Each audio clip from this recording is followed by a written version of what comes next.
Hello दोस्तों, स्वागत है आप सभी का टू द पॉइंट के मॉडर्न इंडियन हिस्ट्री के सेशंस में। हमने ऑलरेडी 26 चैप्टर कंप्लीट किए हुए हैं। मैं सजेस्ट करूंगा कि आप जाकर पहले वो 26 चैप्टर्स देखें ताकि आप जो है इंडियन इंडिपेंडेंस मूवमेंट का टाइमलाइन फॉलो कर सकें।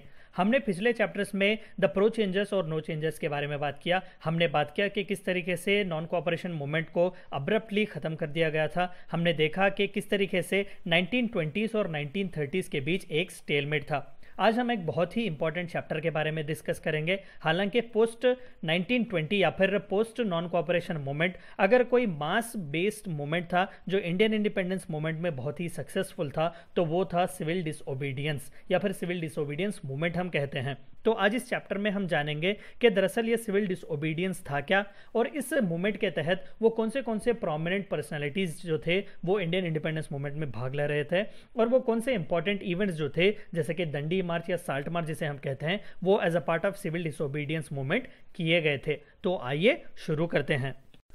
The Purna Swaraj declaration. हमने पिछले चैप्टर में बात तो किया था कि द वे टू पूर्ण स्वराज हमने साइमंस कमीशन और उसके बाद जो 1935 गवर्नमेंट ऑफ इंडिया एक्ट का एक बेस बना हमने उसके बारे में बात किया। लेकिन आइए जानते हैं कि पूर्ण स्वराज का डिक्लेरेशन था क्या और ये बात किसके बारे में कर रहा था।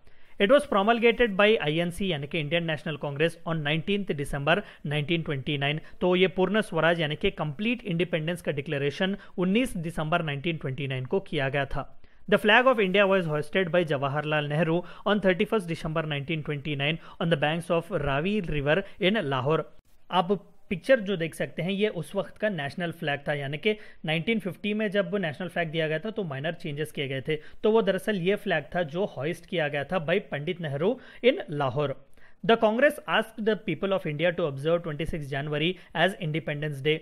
हालांकि 1950 को जब इंडियन कॉन्स्टिट्यूशन बनाया गया तो 26 जनवरी 1950 इसीलिए चूज किया गया था कि इसे पूर्ण स्वराज डे की तरह मनाया गया था इन 1930। तो लाहौर सेशन में इंडियन नेशनल कांग्रेस ने अपने भारतवासियों से यह कहा कि 26 जनवरी 1930 जो था वो इंडिपेंडेंस डे की तरह हम मनाएंगे। तो ये था पूर्ण स्वराज का डिक्लेरेशन। बहुत ही इंपॉर्टेंट है, प्रीलिम्स पॉइंट ऑफ पर्सपेक्टिव कई बार सवाल भी पूछा गया कि which of the following INC session it was where the Purna Swaraj declaration was given. तो वो लाहौर सेशन था। Congress leader and famous poet हसरत मोहानी, आप पिक्चर देख सकते हैं ये मौलाना हसरत मोहानी की पिक्चर है, was the first activist to demand complete independence Purna Swaraj from British in 1921 from all India Congress forum. देखिए हमने देखा कि मॉडरेट्स जो थे वो सिर्फ लेजिस्लेटिव और कॉन्स्टिट्यूशनल रिफॉर्म्स मांग रहे थे। हमने देखा कि एक्सट्रीमिस्ट जो थे वो स्वराज तो मांग रहे थे लेकिन एक क्लैरिटी नहीं थी कि वो डोमिनियन स्टेटस था या फिर कंप्लीट इंडिपेंडेंस था। हमने बाद में भी देखा कि नेहरू रिपोर्ट में डोमिनियन स्टेटस पूछा गया, लेकिन this was the first concrete step taken by Indian national Congress जहां पर एक फुल फ्लेज्ड सेशन रखा जाता है और कहा जाता है कि हिंदुस्तान अगर कुछ लेगा तो वो ना कि डोमिनियन स्टेटस लेगा और ना ही कॉन्स्टिट्यूशनल रिफॉर्म्स लेगा, वो कंप्लीट इंडिपेंडेंस ही लेगा। The declaration of independence was officially promulgated on 26 January 1930। जैसा कि हमने देखा कि जब 26 नवंबर 1949 को पूरा कॉन्स्टिट्यूशन बना तो उसे अडॉप्ट नहीं किया गया इमीडिएटली। 26 जनवरी 1950 एक दिन चूज किया गया क्योंकि 26 January was emotionally connected with Indian independence movement. तो 26 जनवरी 1930 को पूर्ण स्वराज डिक्लेरेशन दिया गया था। Gandhi and other Indian leaders would immediately begin the planning of a massive national non-violence, would encourage the common people not to attack Britishers even they attacked them। तो कहीं ना कहीं ये पूर्ण स्वराज का डिक्लेरेशन देकर महात्मा गांधी और बाकी के इंडियन इंडिपेंडेंस लीडर दरअसल प्लान कर रहे थे एक massive national wide non violent protest को लेकर। जैसा कि हमने देखा कि 1922 में चौरी चौरा इंसिडेंट के बाद महात्मा गांधी को यह पता चला कि लोगों में अहिंसा और सत्याग्रह के कॉन्सेप्ट्स अभी पूरी तरीके से फैले नहीं हुए थे। लोगों को अभी अहिंसा और सत्याग्रह के कॉन्सेप्ट्स पर क्लैरिटी नहीं आई हुई थी। लेकिन कहीं ना कहीं 1930s में जब वो सिविल डिसोबीडियंस मूवमेंट को लॉन्च करते हैं तो लोगों को उन्होंने पहले ही बता दिया था कि वायलेंस इज अ नो, कि किसी भी हाल में जो है वायलेंस एक्सेप्ट नहीं किया जाएगा। अगर हिंदुस्तान को इंडिपेंडेंस आएगा तो वो नॉन वायलेंस और अहिंसा के रास्ते से ही आएगा। तो कहीं ना कहीं 1930s में जो सिविल डिसोबीडियंस मूवमेंट था it was also called as successful for this reason, क्योंकि लोगों में सत्याग्रह और अहिंसा के कॉन्सेप्ट्स अच्छी तरीके से फैले हुए थे।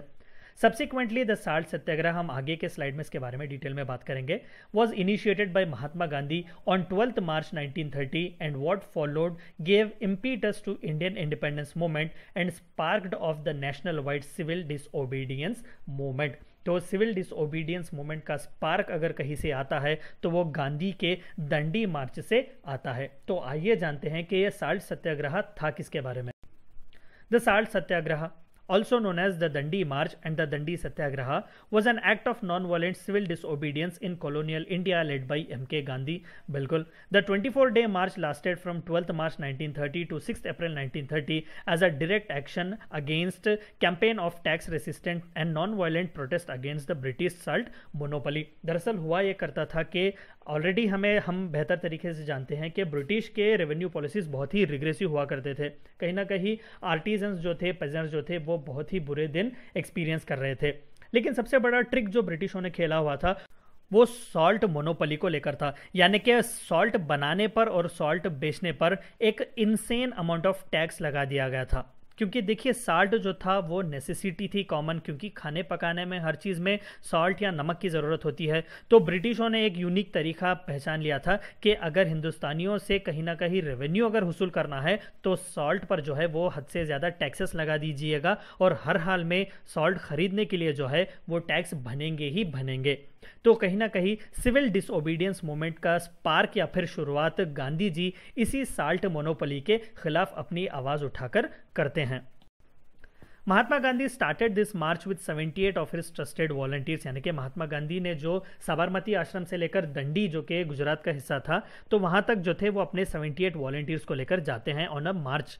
Walking 10 miles a day for 24 days, the march spanned over 240 miles, यानी कि 384 kilometers from Sabarmati Ashram to Dandi, which was called Navsari at that time, जो कि आज के गुजरात में है। तो बापू ने लगभग 400 किलोमीटर का जर्नी तय किया हुआ था in order to make salt.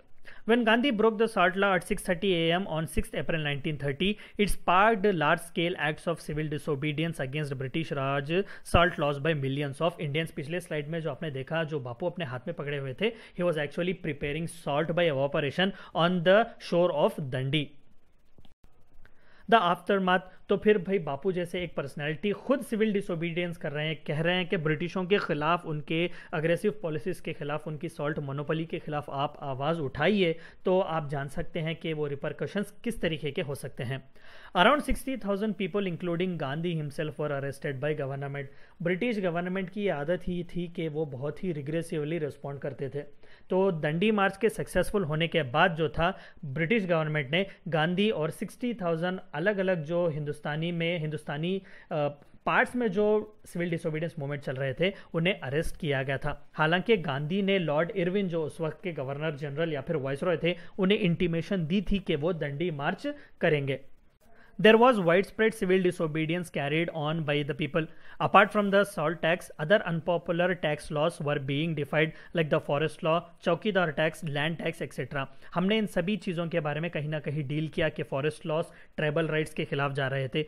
ये लैंड टैक्स जो था वो रेवेन्यू सिस्टम, ज़मींदारी और कहीं ना कहीं माहलवारी, इस तरीके के सिस्टम से पेजेंट्स को सता रहे थे। तो कहीं ना कहीं बापू ने इस सिविल डिसोबीडियंस के मूवमेंट को स्पार्क करके इन सभी अग्रेसिव और रिग्रेसिव ब्रिटिश पॉलिसीज़ के खिलाफ एक मास्टर स्ट्रोक खेला हुआ था।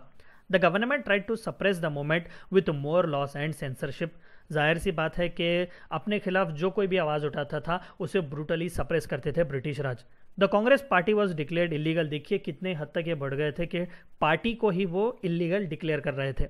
But this did not deter the satyagrahis who continued the movement. देखिए सबसे इंपॉर्टेंट पार्ट जो था वो ये था कि this was one of the planned movements. 1920 non cooperation और 1930 सिविल डिसोबीडियंस मूवमेंट में सबसे बड़ा फर्क या अंतर अगर कुछ है तो इट वाज प्लानिंग। तो ये पूरे प्लानिंग के साथ किया गया था और ये कंटिन्यूसली और साइमल्टेनियसली हुआ था without any planning. There were some incidents of violence in Calcutta and Karachi, but Gandhiji did not call off the movements unlike the previous time with non-cooperation movement. हमने देखा कि चौरी चौरा इंसिडेंट में 1922 में जब 22 police officers की मौत हुई तो बापू ने इमीडिएटली उसे विड्रॉ किया था। हमने ये भी देखा कि पंडित नेहरू और सरदार पटेल जैसे लोग नाराज थे बापू से, क्योंकि one act of violence doesn't mean कि पूरा मूवमेंट जो है वो वायलेंस है। तो बापू को भी ये बात समझ में आई कि कहीं ना कहीं छोटे छोटे वायलेंस एरप्ट होने से हम पूरे एक फुल फ्लेज्ड मूवमेंट को बंद नहीं कर सकते, क्योंकि एक दो वायलेंट मूवमेंट्स या फिर एक दो वायलेंट इंसिडेंट्स जो हैं वो पूरे मूवमेंट को वायलेंट नहीं बना सकते। सी राजगोपालचारी और Rajaji as he was called आप पिक्चर देख सकते हैं। Let a similar march on the south east coast from Trichy to Vedaranyam in Tamil Nadu. He too was arrested for making salts. एक बहुत ही इंपॉर्टेंट पर्सनैलिटी है। दरअसल इन्होंने जो है साउथ में तमिलनाडु में इसी तरीके का एक मार्च लिया हुआ था, just like Dandi March. In Peshawar, the satyagraha was organized and led by Gandhi's disciple Ghaffar Khan. In April 1930, he was arrested. Khan's follower called Khudai Khidmatgars, whom he had trained in satyagraha and had gathered in marketplace called Kissa Khwani Bazaar. एक बहुत ही important एक point है prelims point of perspective से। There they were fired at by British Indian Army despite being unarmed. आप picture देख सकते हैं, ये बादशाह खान या खान अब्दुल गफार खान की पिक्चर है। इन्हें फ्रंटियर गांधी भी कहा जाता है। कई बार प्रीलिम्स में और कई भी दूसरे कॉम्पिटिटिव एग्जाम्स में पूछा जाता है। रेड शर्ट मूवमेंट या फिर जिसे हम खुदाई खिदमतगार मूवमेंट कहते हैं वो इन्हीं के नेतृत्व में हुआ था। ये बापू के फ्रंटियर गांधी ये माने जाते थे, यानी कि बापू के नॉन वायलेंस, अहिंसा और सत्याग्रह मार्ग को इन्होंने बहुत अच्छी एक्सेप्ट किया हुआ था और लोगों में बहुत अच्छा इन्होंने पहुंचाया हुआ था। तो किस्सा ख्वानी बाजार का मूवमेंट भी चला हुआ था। दरअसल जिस तरीके से जलियांवाला बाग में मैसेकर हुआ था उसी तरीके से किस्सा ख्वानी बाजार जो था वो एक मार्केट प्लेस था, जहां खुदाई खिदमतगार्स जिन्होंने प्रोटेस्ट करने के लिए as part of civil disobedience movement वहां पर मिले हुए थे, लेकिन ब्रिटिश आर्मी ने उन पर गोलियां चलाई हुई थी। The success of this movement, तो आइए जानते हैं कि सिविल डिसोबीडियंस मूवमेंट का सक्सेस क्या था। It pushed Indian freedom struggle into the limelight into western media. Western media जो ज़्यादातर अमेरिकन और यूरोपियन मीडिया जो थी, न्यूज़पेपर्स जो थे, जनरल्स जो थे, उन्होंने एक वाइड कवरेज दिया हुआ था इस सिविल डिसोबीडियंस मूवमेंट को। खासकर जब दंडी मार्च किया गया था तो it was actually one of the most prominent events happened to have happened against British in world. तो इसे बहुत ही मीडिया प्रोमिनेंस मिला गया था। It brought a lot of people including women and the depressed classes directly in touch with freedom struggle या फिर freedom movement। आपने पिछले स्लाइड्स में पिक्चर देखा, बापू के साथ जो थी वो सरोजिनी नायडू जी थी।